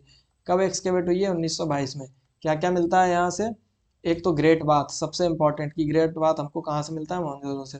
क्या है ये, स्विमिंग पूल लाइक स्ट्रक्चर है, और may be use for what, may be use for rituals, कुछ रिलीजियस रिचुअल्स के लिए यूज हो सकता है, सोशल गैदरिंग के लिए यूज हो सकता है, और होली डे के लिए यूज हो सकता है। ठीक है, ग्रेनरी यहाँ से मिलती है, और ब्रॉन्ज डांसिंग गर्ल जिसकी मैंने बात की थी वो भी यहीं से ही मिलती है। ठीक है, ब्रॉन्ज डांसिंग गर्ल भी यहाँ से मिलती है। तीसरा हम यहाँ पर देखेंगे कि पशुपति महादेव भी यहाँ से मिलते हैं। ये जो साइट है ना ये ज़्यादा इंपॉर्टेंट है as compare to Harappa. Pashupati Mahadev का जो हमें टेराकोटा फिगर मिलता है या सील मिलती है वो यहीं से ही मिलती है। ठीक है, अब यहाँ पर जो वुवन क्लॉथ का हमें एविडेंसेस मिलता है, बुने हुए कपड़ों का, वुवन कॉटन क्लॉथ्स का एविडेंसेस मिलता है। ठीक है, और यहाँ पर हमें क्या मिलता है, ब्रॉन्ज बफेलो। ये सारी चीज़ें हमको इस साइट से मिलती हैं। चलो इतना आप नोट कर लो, और इसको मैं रेज कर रहा हूँ। बस बाकी साइट्स की आपको रिवर की लोकेशन इतनी ज़्यादा याद रखने की ज़रूरत नहीं है, बट हड़प्पा और मोहनजोदाड़ो की साइट आपको इनकी रिवर्स भी पता होनी चाहिए कि कौन सी रिवर के बैंक पे ये लोकेटेड है। ठीक है। राखीगढ़ी आपको मैंने बताया कि ये लार्जेस्ट साइट है और कहाँ पर है, हरियाणा में। ठीक है, थोड़ा कंफ्यूजिंग हो सकता है, इसको याद कर लो। राखीगढ़ी लार्जेस्ट सबसे बड़ी साइट है और कहाँ पर है, हरियाणा में है। साथ में ही यहाँ पर आप देखो कि यहाँ पर सरकार जो है उसने इसको आइकॉनिक साइट के नाम से डेवलप करने की, राखीगढ़ी विलेज को डेवलप करने के लिए प्रपोजल दिया था यूनियन बजट में 2020 और 2021 में। ठीक है। सो ये अपने को पता होना चाहिए राखीगढ़ी के बारे में कि it is the largest site, बस इतना पता होना चाहिए। ठीक है। अब हम देखते हैं कालीबंगन के बारे में। अब जो हमारी कालीबंगन साइट है ना, इट इज़ लोकेटेड इन राजस्थान। ये राजस्थान में लोकेटेड है और यहाँ से हमें क्या मिलता है,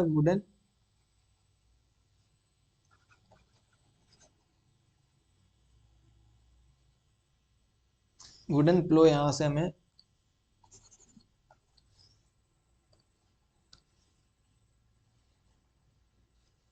और यहाँ से हमें वुडन प्लो की जगह यहाँ पर प्लोड फील्ड देखने को मिलता है। ठीक है।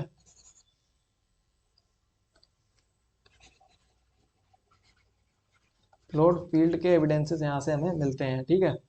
तो ये अपने को पता होना चाहिए कि कालीबंगन जो है वो राजस्थान में है।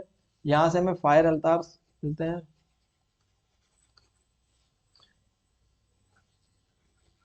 ठीक है। आग जहाँ पर जलाते हैं, चूल्हे जैसा कोई स्ट्रक्चर मिलता है। कैमल बोन्स मिलती हैं यहाँ पर। सो राजस्थान में है, सो यहाँ पर they were camel was known to them. ठीक है। इसके अलावा आप देखोगे ढोलावीरा, ढोलावीरा के बारे में जान लो। It is also a UNESCO world heritage site and it was included in 2021। और इसके बाद ही इससे क्वेश्चन भी पूछ लिया गया था इस साइट के बारे में। यहाँ से जो मोस्ट इंटरेस्टिंग फीचर देखने को मिलता है दैट इज़ वाटर रिजर्वायर। ठीक है। वाटर रिजर्वायर यहाँ से मिलता है अपने को। साथ ही यहाँ से अपने को मिलता है largest site of bell and both.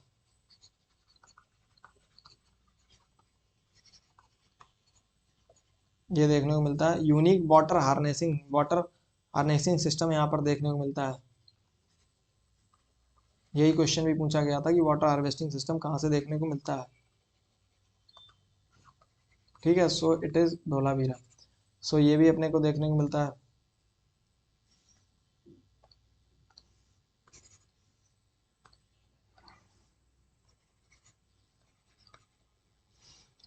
Plus Lothal, Lothal में अपने को क्या मिलता है, डॉकयार्ड मिलता है, जहाँ पर नाव को पार्क किया जाता था एक तरीके से। ठीक है। जहाँ पर नाव लगाई जाती हैं, तो डॉकयार्ड अपने को मिलता है लोथल से। ठीक है। It is a tidal port, port city है, ये अपने को पता होना चाहिए। और इन सब चीज़ों को आप मैप में लोकेट करना है आपको। ठीक है। मैप में लोकेट करके आपको ये फीचर्स इनके बारे में लिख लेने हैं, बहुत इंपॉर्टेंट है। मैं उन्हीं साइट्स के बारे में बता रहा हूँ जो एग्जाम में पूछी जा सकती हैं। So Lothal is a dockyard. Lothal में और अपने को क्या मिलता है, लोथल में इंडस्ट्रीज देखने को मिलती हैं। ठीक है। लोथल में इंडस्ट्रीज देखने को मिलती हैं, बीड बीड इंडस्ट्री और ये सब अपने को देखने को मिलती हैं। डबल बरियल यहाँ से देखने को मिलता है अपने को, कि दो लोगों को एक साथ,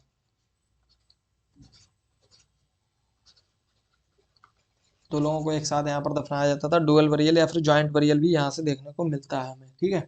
राइस हस्क यहाँ से मिलता है, इंपॉर्टेंट है। राइस राइस के जो एविडेंस है ना, वो हमें ज़्यादा जगहों से मिलते नहीं है और बहुत कम एविडेंस मिलते हैं, बट लोथल से हमें राइस हस्क के एविडेंसेस मिलते हैं। सो ये थोड़ा सा आप लिख लेना, राइस हस्क के एविडेंसेस हमको कहाँ से मिलते हैं, लोथल से। ठीक है। डोकयार्ड कहाँ पर है, लोथल में। राइस हस्क के एविडेंस, पोर्ट सिटी कौन है, Lothal. Lothal is very much important. जैसे ढोलावीरा इंपॉर्टेंट है, वैसे ही लोथल भी इंपॉर्टेंट है। ठीक है। इसके अलावा आप देखोगे जो बनावली है, बनावली से हमें कोई ऐसी प्री हड़प्पन और हड़प्पन कल्चर के बारे में पता चलता है ज़्यादा। बस ये पता कर लो कि ये it is also an Harappan site. ठीक है। सुत्कन गेंडोर से हमें क्या पता चलता है, ट्रेड पॉइंट पता चलते हैं बिटवीन हड़प्पन एंड बेबीलोनिया। और ये भी एक पोर्ट सिटी है, मैंने ऑलरेडी पोर्ट सिटीज़ बताई हैं। और जिसकी मैं आपसे बात कर रहा था ना कि which is the western most site, जिसको मैंने आपको बताया था कि क्वेश्चन पूछा था। So this is the western most site, Sutkagen Dor. This is the western most site of this civilization. ठीक है। वेस्टर्न मोस्ट साइट है। इसके अलावा जो ये छोटी मोटी साइट्स हैं इनके बारे में ज़्यादा पढ़ने की ज़रूरत नहीं है, बस पता होनी चाहिए, बेसिक बेसिक पता होना चाहिए। अ, अब इसके अलावा कुछ चीज़ें हैं जो मैं आपको बताऊंगा। अब ये जो एक सिटी है ना, इसके बारे में एक चीज़ पता होनी चाहिए, it is the only city, only in the city without Citadel. यहाँ पर सिटाडेल देखने को नहीं मिलता है, ये लिख लो आप, ठीक है। यहाँ पर हमें सिटाडेल देखने को नहीं मिलता है, ये एक इम्पॉर्टेंट चीज़ है, ये नोट कर लो आप। सो ये अपने को पता होना चाहिए। इतनी सारी चीज़ें हैं जो मैंने आपको बताई, ये आपको पता होनी चाहिए। आई होप कि मोस्ट ऑफ द फैक्ट्स जो इस टॉपिक के हैं वो यहाँ पर कवर हो गए हैं, पूरा टॉपिक यहाँ पर एक्सटेंसिवली कवर कर लिया गया। अब इसमें एक फर्दर रीडिंग सजेस्टेड है। अब ये बुक है थीम्स इन इंडियन हिस्ट्री,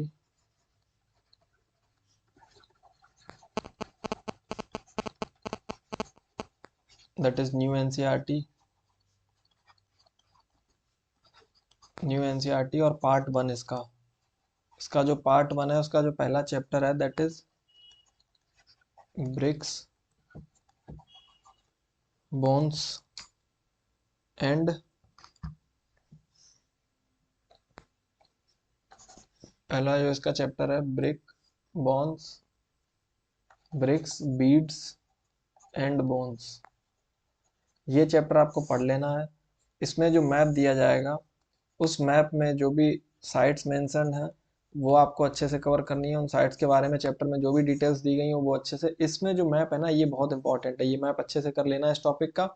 और इस टॉपिक को एक बार अच्छे से इस एनसीईआरटी से पढ़ लेना, न्यू एनसीईआरटी से, और बस आपका काम हो जाएगा। इससे ज़्यादा आपको इस टॉपिक को नहीं पढ़ना है। एक बार यहाँ से पढ़ लोगे और एक बार जो मैंने पढ़ाया उतना पढ़ लोगे, that is more than sufficient. So इतना ही है इस लेक्चर में। Thank you for staying for this whole video. Next video आती रहेगी आपके लिए, सारा जो क्रैश कोर्स है एंशिएंट इंडिया पूरा कवर कराया जाएगा। आपको कोई डाउट्स हैं, कोई प्रॉब्लम है तो नीचे दिए गए नंबर पे आप मैसेज कर सकते हो, इंस्टाग्राम पे आप अप्रोच कर सकते हो, और हमारे चैनल है इसको आप ज्वाइन कर सकते हो, वहाँ से आप पीडीएफ वगैरह भी आपको मिल जाएंगी। साथ ही आपको जो भी सी साइड में प्रॉब्लम हो या फिर किसी और सब्जेक्ट में प्रॉब्लम हो तो हमारे और भी कई सारी लेक्चर वीडियोस पढ़ रही हैं, आप उनको भी विजिट कर सकते हो। Thank you so much.